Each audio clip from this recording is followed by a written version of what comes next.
So आजचा आपला topic जो इलॅस्टिसिटी ऑफ डिमांड आहे, जो आपल्या डिमांड लॉच्या पुढेच आहे. So we were talking about elastic आणि इनइलॅस्टिक.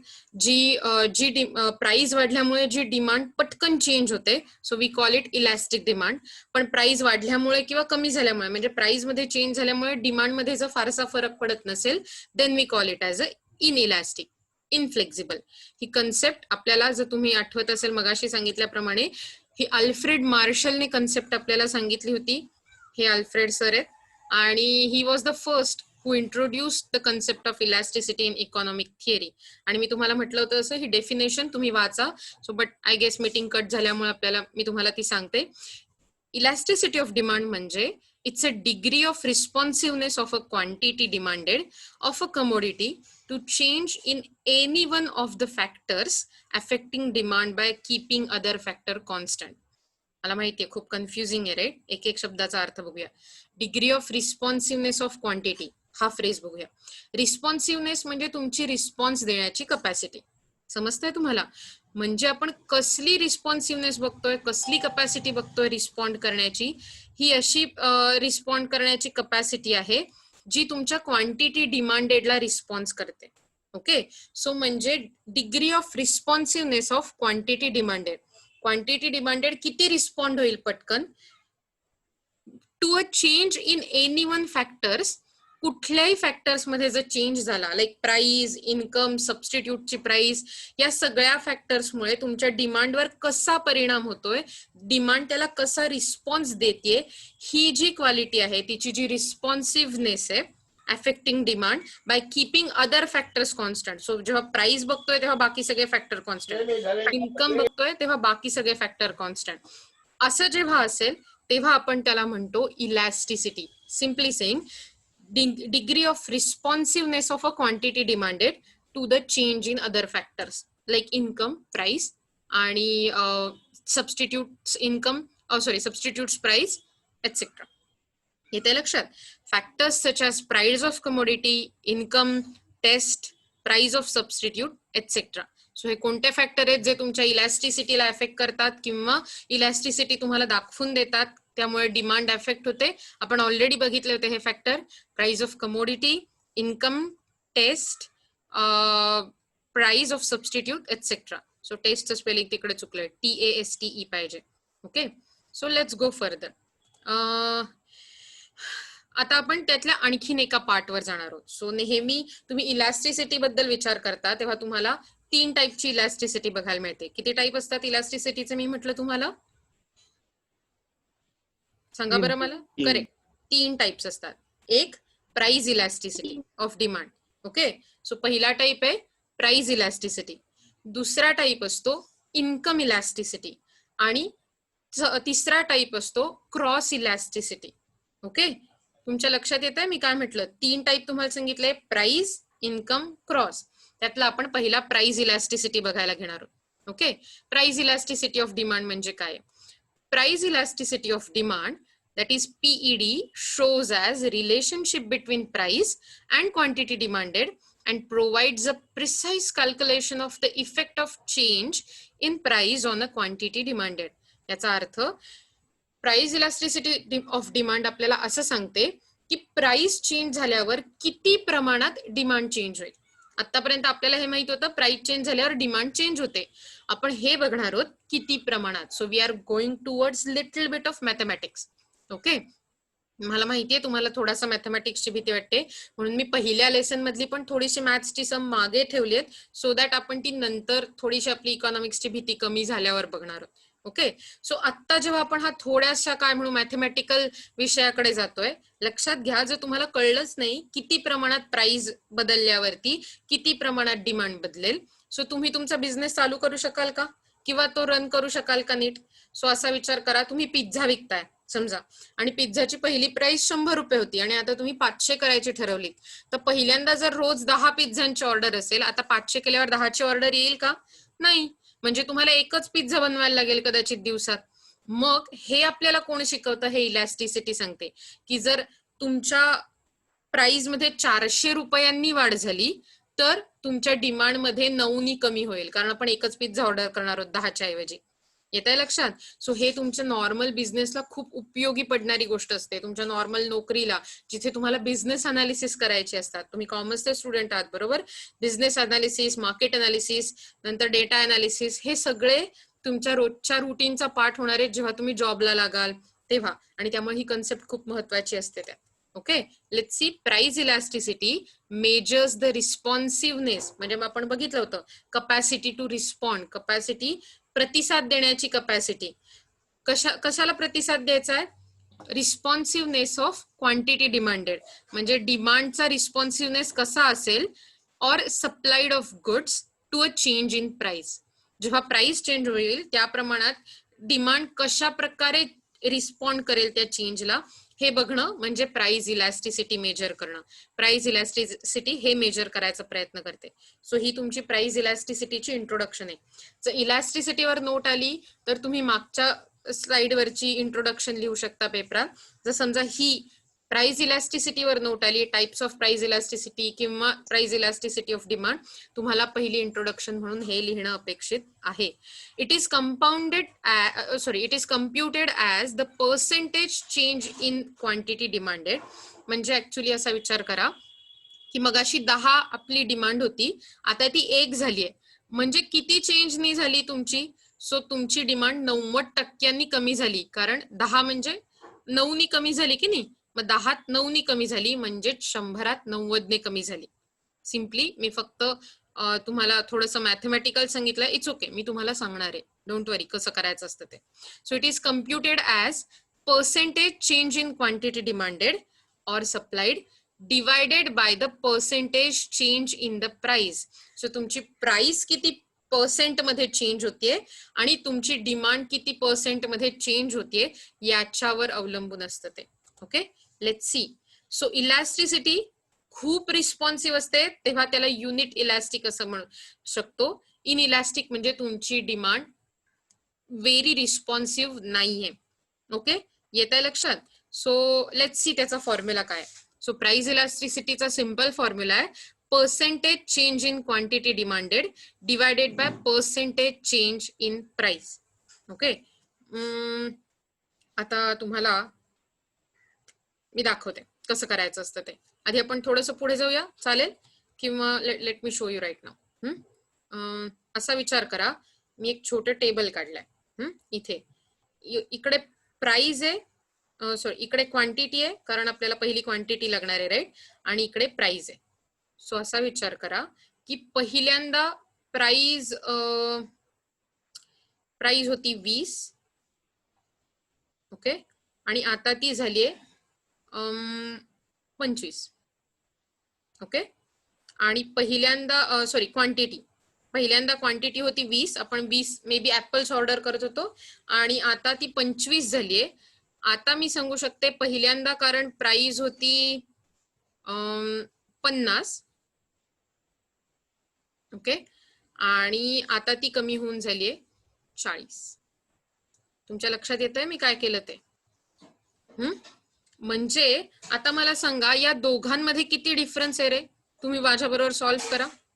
आपण इकडे लिहूया डिफरन्स. ओके, सो मला सांगा याच्यात किती डिफरन्स आहे दोघांमध्ये, 25 आणि 20 मध्ये? 5 चा डिफरन्स आहे बरोबर. आणि इथे आपण डिफरन्स असं लिहूया ऑब्विसली. आणि इकडे किती प्राइस मध्ये डिफरन्स आहे 50 आणि 40 मध्ये?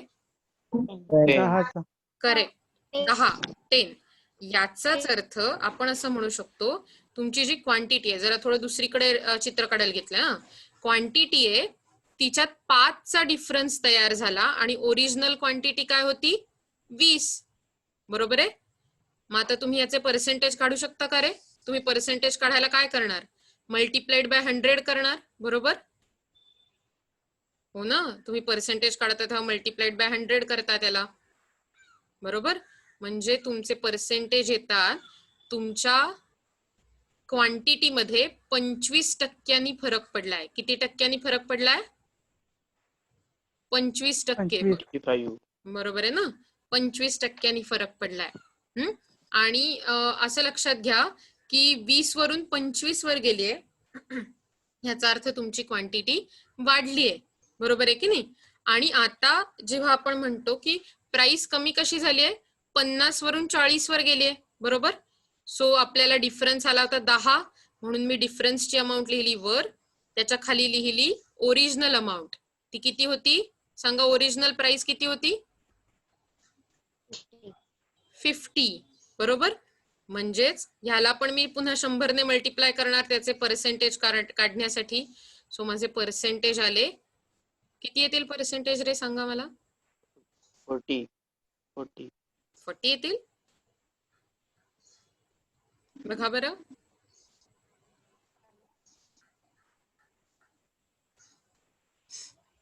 20%. करेक्ट, 20%.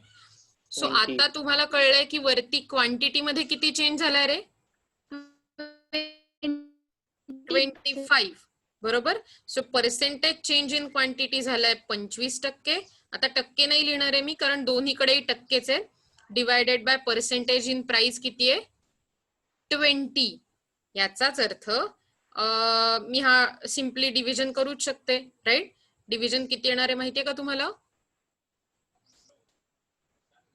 5/4 येईल. खरंच आहे की चुकीचंच काढलेलं दिसतंय. नक्की किती येईल सांगा? 5/4 20 और 5/5 25. या 5/4, पण आपल्याला ते पॉइंट मधून काढायचं उत्तर. सो इट्स अ 5/4 असं जर केलं, बरं ठीक आहे, आपण तशा प्रकारे काढूया म्हणजे आणखीन सोपं जाईल, राईट. सो 5/4. मला ह्याचं तुम्ही पॉइंट मध्ये उत्तर काढून दाखवा बरं, please. Don't do it, don't embarrass me. 1.25. Correct, 1.25. 1.25. Direct तेच काढायला चालले होते, पण ठीक आहे, आपण तुमच्या पद्धतीने जाऊया. येते लक्षात? आता तुम्ही हे लक्षात ठेवणार आहात की आपली आत्ताची इलॅस्टिसिटी किती आली आहे? 1.25. तुमच्या लक्षात आलंय? मी परत एकदा या प्रोसिजर मधून तुम्हाला वॉक थ्रू करणार आहे, म्हणजे मी तुम्हाला परत एकदा सांगणार आहे की आपण काय केलं ते. ओके, कारण मी भरपूर सारी चित्र काढली आहेत. सो आपली ओरिजिनल क्वांटिटी होती 20 आणि ओरिजिनल प्राइस होती 50. जेव्हा ती चेंज झाली तेव्हा चेंज झालेली क्वांटिटी झाली 25 आणि चेंज झालेली प्राइस झाली 40. सो दोघांमध्ये आपण डिफरन्स काढतो, म्हणजे न्यू मायनस ओल्ड असा आपण डिफरन्स काढतो, बरोबर. सो न्यू मायनस ओल्ड मध्ये 25 मायनस 20 होता 5चा डिफरन्स, आणि 40 मायनस 50 होता 10चा डिफरन्स. येत आहे लक्षात? सो 5/10 असे तुमच्याकडे म्हणजे 5 आणि 10, 5/10 नाही, 5 आणि 10 असे डिफरन्स आले अमाऊंट. पण आपल्याला पर्सेंटेज मध्ये हवं होतं, त्यामुळे आपण काय केलं, 5चा क्वांटिटीचा difference divided by original quantity 20, 5/20, आणि त्याचं मल्टिप्लिकेशन करून 100 ने मल्टिप्लाय केलं, तर आपल्याला हे 25 उत्तर आलंय. त्याच्यानंतर सेम आपण केलं, हा जो 10चा डिफरन्स होता, हा 10चा difference divided by original price 50 multiplied by 100, कारण पर्सेंटेज मध्ये कन्वर्ट करायचं होतं. सो 20 आलं उत्तर.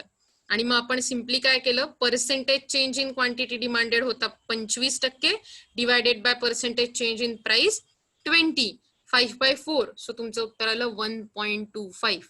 येत आहे लक्षात तुमच्या नक्की? Yes ma'am. नक्की? Very good. सो आता माझे चित्र धुवून आपण पुढच्या काय म्हणू आपण पुढच्या ह्याच्याकडे जाऊया, कारण ह्या कॅल्क्युलेशनचा तुम्हाला नंतर खरंच उपयोग होणार आहे. ओके, तुम्ही कसा तो दाखवणार आहे. आता तुम्हाला फॉर्म्युला कसा वापरला ते समजलं, राईट?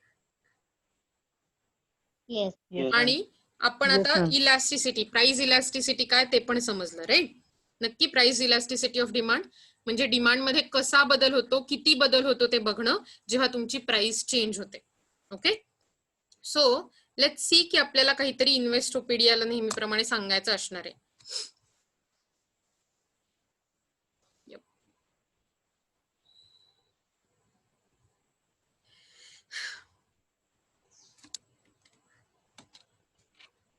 ऐका हा.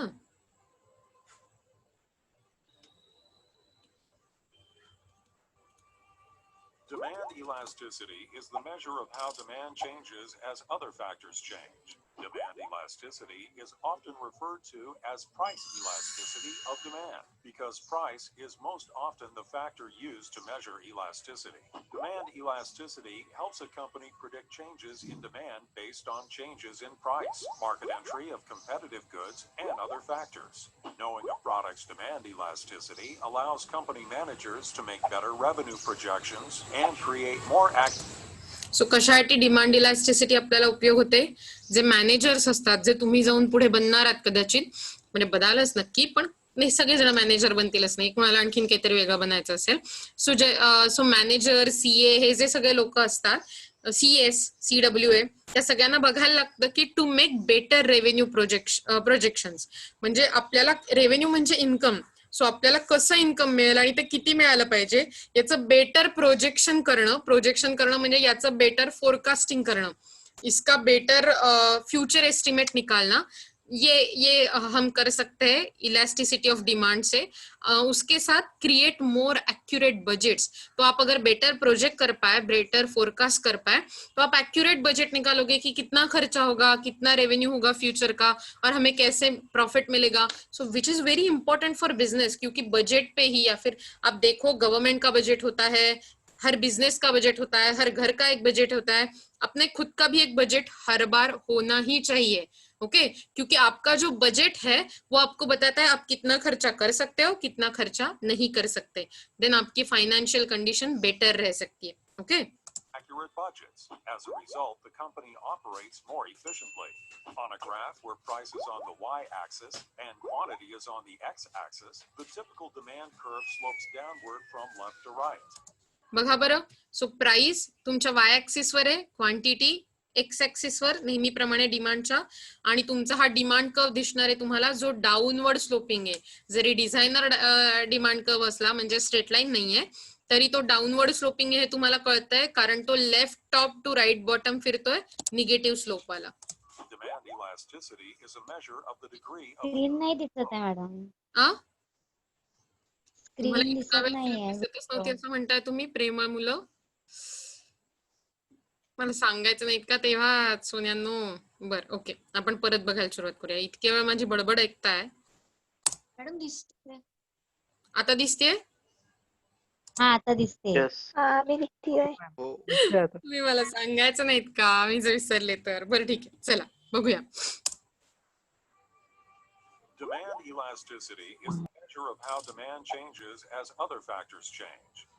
सो कशी तुमची डिमांड चेंज होईल जेव्हा इतर Demand फॅक्टर चेंज होत elasticity जातात. is often referred to as price elasticity of demand because price is most often the factor used to measure elasticity. Demand elasticity helps a company predict changes in demand based on changes in price, market entry of competitive goods, and other factors. या सगळ्या वेगवेगळ्या फॅक्टर्समुळे तुमची demand change होते. Video नीट बघा, कारण ह्याच्या नंतरचा माझा प्रश्न आहे ज्याच्यावर मला तुमच्या सगळ्यांकडून उत्तर हवंय की तुम्हाला या व्हिडिओतून काय समजलं म्हणण्यापेक्षा तुम्हाला या व्हिडिओ बघितल्यावर काय वाटतंय. Okay Knowing a product's demand elasticity allows company managers to make better revenue projections and create more accurate budget. I guess मी तुम्हाला हेच सांगितलं मगाशी, बेटर रेव्हेन्यू प्रोजेक्शन करता येतं आणि त्यामुळे तुम्हाला ऍक्युरेट बजेट्स As a करता येतात. result, the company operates more efficiently. On a graph where price is on the y-axis and quantity is on the x-axis, the typical demand curve slopes downward from left to right. Demand elasticity is a measure of the degree of the curve's slope, how steep or flat it is. So आपल्याला हे check करायचं असतं. आपण आतापर्यंत नेहमी म्हणत आलोय की डिमांड कर्व डाऊनवर्ड स्लोपिंग आहे, पण हा स्लोपिंग असा तिरका आहे की हा असा आहे, फ्लॅट आहे का एकदम स्ट्रेट उभा आहे. वेगवेगळ्या प्रकारचे डिमांड कर्व असू शकतात. ह्यातला कुठला कर्व आहे हे तुमच्या डिमांड इलॅस्टिसिटीवर ठरतं, आणि तो कर्व असा ठरतो की त्याचा स्लोप किती आहे. थोडक्यात असा विचार करा, तुम्ही सगळेजण दापोलीला राहिलेले आहात, दापोलीत फिरलेले लोक आहात असं आपण इमॅजिन केलं, तर इथून आसूतचा जो घाट लागतो खाली जाताना तो स्टीप आहे. 2 रस्ते जातात, 2 फुटतात. एक आसूतच्या मेन गावातून जातो छोट्या, आणि एक बाहेरच्या हायवे वरून जातो. हायवेचा तितका स्टीप नाहीये जितका जर तुम्ही आसूतच्या गावातून जाणारा बघितला. असा कुठलाही उतार घ्या, सो हा स्टीपनेस कसा ठरतो, स्लोपवर ठरतो. सो हायवेचा स्लोप कमी आहे तेवढा, मात्र त्या मेन गावातून जाणाऱ्या रस्त्याचा मे बी स्लोप जास्त स्टीपर आहे. सो लक्षात ठेवा, जेव्हा तुमचं स्टीपर स्लोप असतो तेव्हा डिमांड इन इलास्टिक असते. सांगा मला, स्लीपर स्लोप असेल तर डिमांड कशी असेल? Inelastic. Inelastic. आणि जर समजा फ्लॅटर असेल म्हणजे जितका आडव्याकडे झुकणारा जाईल तेव्हा कशी असते? Elastic. Correct, very good. Horizontal, this is called perfect elasticity. Perfect see, आडवा ग्राफ म्हणजे परफेक्ट इलास्टिसिटी. प्राइस तीच राहिली तरी डिमांड कशीही चेंज होत राहते. It has no slope. inelasticity occurs when the demand curve is vertical. Unit elasticity occurs when the line slopes downward at a 45-degree angle. Elasticity at this point is equal to 1. The percentage change in price is 1-to-1 with the percentage change in demand. A curve with a slope steeper than 45 degrees has a slope of less than 1. Demand on this curve is relatively inelastic, with inelasticity increasing as the slope gets steeper. A curve with a slope less steep, less than the 45-degree curve, has a slope greater than 1. Demand on this curve is relatively elastic, with elasticity increasing as the slope flattens. Right? हे शेवटचं काही कळलंय? Confusion? हे सगळं जर समजा आपण इलास्टिसिटीचं chapter समता बघायला गेलो तर बिलीव्ह मी हे सगळं तुम्हाला लक्षात येणार आहे. हे जे लोक एकदम भरपूर प्रेमळ इंग्लिशमध्ये जे काही आपल्याला सांगायचा प्रयत्न करतायत ते सगळं तुम्हाला लक्षात येणार आहे. And that's a good thing, right? आपल्याला हळूहळू ते लक्षात यायला लागणार आहे.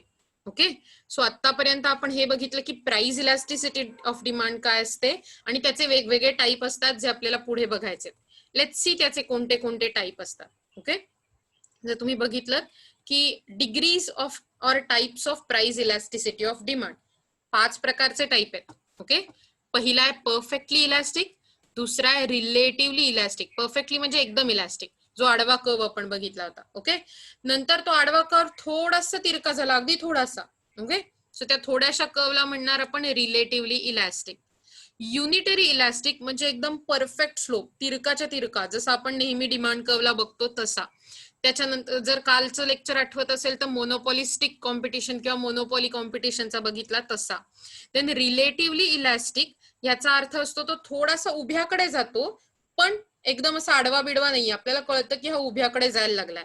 आणि परफेक्टली इलास्टिक म्हणजे व्हर्टिकल कर्व, कम्प्लिटली उभा.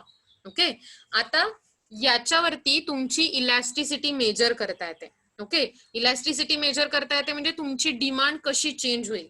सो पहिला जो परफेक्टली इलास्टिक आहे त्याची इलास्टिसिटी असते इन्फायनाइट. हा जो सिम्बॉल दिसतोय तुम्हाला तो इन्फिनिटीचा सिम्बॉल आहे.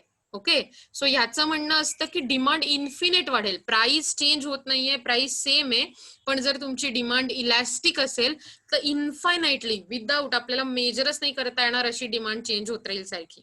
ओके, जी आपण परफेक्ट कॉम्पिटिशन मध्ये काल बघितली होती, जर तुम्हाला आठवत असेल तर. तो आडवा असा डिमांड कर्व दिसत होता, AR किंवा डिमांड कर्व.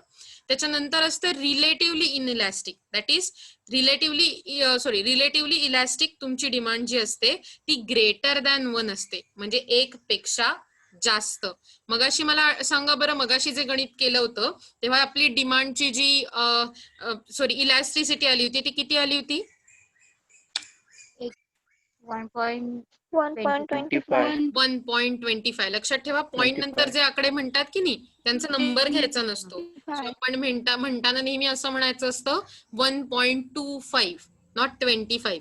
मॅथमॅटिकल पद्धतीत किंवा जेव्हा तुम्हाला पुढे कुठेही रिप्रेझेंट करायचं असेल स्वतःला, कोणी 25 म्हणणं बरोबर नसतं. सो काय म्हणणं पाहिजे, अकॅडमिकली करेक्ट म्हणायचं असेल तर 1.25, 1.439007 जे काही असेल ते. येतंय लक्षात? सो मगाची जी होती ती आपली रिलेटिव्हली इलास्टिक डिमांड होती, कारण ती ग्रेटर दॅन 1 होती. 1.25 ग्रेटर दॅन 1 असतात, बरोबर? तुमच्या लक्षात येतंय? So 1.25 is greater than 1.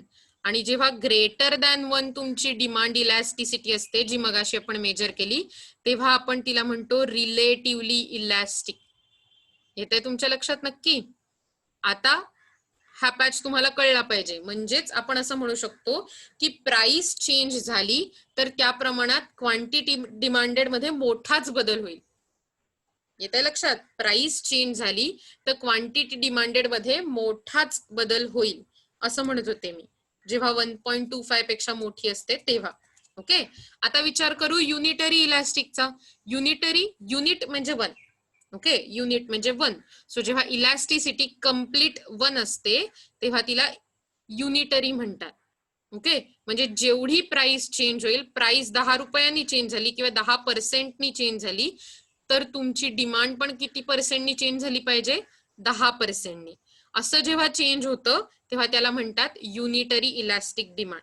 Okay, simply तुम्हाला लक्षात येत आहे 3 टाईप आतापर्यंत. हे मी तुम्हाला नीट एक्सप्लेन करणार आहे, ही जस्ट इंट्रोडक्शन आहे, पण हे मी तुम्हाला जे सांगते ते तुम्हाला लक्षात येत आहे का? ओके, त्याच्या पुढचं असतं रिलेटिव्हली इनइलॅस्टिक. म्हणजे जेव्हा तुमची इलॅस्टिसिटी ही 1 पेक्षा लहान पण 0 पेक्षा मोठी. काय म्हटलं आपण? 1 पेक्षा लहान, 0 पेक्षा मोठी. जो 1 से कम होती है, 0 से बढ़कर रहती है, that is relatively inelastic demand. और इससे भी आगे जाकर अगर आपका कर्व डिमांड का पूरा ऐसा रहा, ऊपर जाने वाला, ओके, सो आपका जो डी रहता है वो ऐसा ऊपर जाने वाला रहा, then we call it as a perfectly inelastic demand, जिसमें आपकी प्राइस कितनी भी चेंज हो, ये P1 है, ये P2 है, ये P3 है, कुछ भी चेंज करो, आपका Q1 जो है क्वांटिटी वो कभी चेंज नहीं होने वाला. ये P1, ये P2, P3 वो चेंज होते रहेंगे, आपका क्वांटिटी चेंज नहीं होगा. Okay, so that is what हम उसे क्या बोलते हैं? Perfectly inelastic demand. मला वाटतं मी तुम्हाला आता ह्याच्याविषयी नीट माहिती करून दिली आहे. बरोबर आहे? तुमच्याही लक्षात येते? नक्की का? ओके, सो आज आपण मी तुम्हाला ऑलरेडी हे या सगळ्याबद्दल सांगितलंय. तर आज आपण इलॅस्टिसिटी बद्दल माहिती घेतली, इलॅस्टिसिटी ऑफ डिमांड कशी चालते याच्याबद्दल माहिती घेतली. उद्यापासून आपण त्याचे टाइप्स कोणते कोणते आहेत ते बघायला सुरुवात करूया, कारण त्याचे 5 टाईप आहेत आणि मला ते तुम्हाला नीट एक्सप्लेन करायचे आहेत. ऑलरेडी आपल्या लेक्चरची 5च मिनिटं उरली आहेत. सो आज आपण रिजॉईन न करता आज आपण इथे थांबूया. तुम्ही पक्क लक्षात ठेवा, perfectly elastic demand, relatively elastic demand, unitary elastic demand, relatively inelastic demand आणि परफेक्टली इनइलॅस्टिक डिमांड, आणि त्यांचे स्लोप कसे असतात, ते फॉर्म्युला काय असतो आणि त्याची आणि त्याप्रमाणे त्याची इंट्रोडक्शन काय असते. जर समजा यात कोणत्याही प्रकारचं काहीही कन्फ्युजन असेल तर तुम्ही मला विचारणार आहात, राईट? कुठल्याही प्रकारचं जर समजा तुम्हाला वाटलं की आपण हे काय करतोय हे आपल्याला लक्षात येत नाही, please do ask me. Okay, आणि आपण डेफिनेटली उद्याला ह्याचे टाइप्स बघूया. तुम्हाला आज जे शिकवलं ते नक्की नीट लक्षात आलंय का? नाहीतर ह्या व्हिडिओ परत बघा, तुम्हाला जे काही अडेल ते मला विचारा. ओके.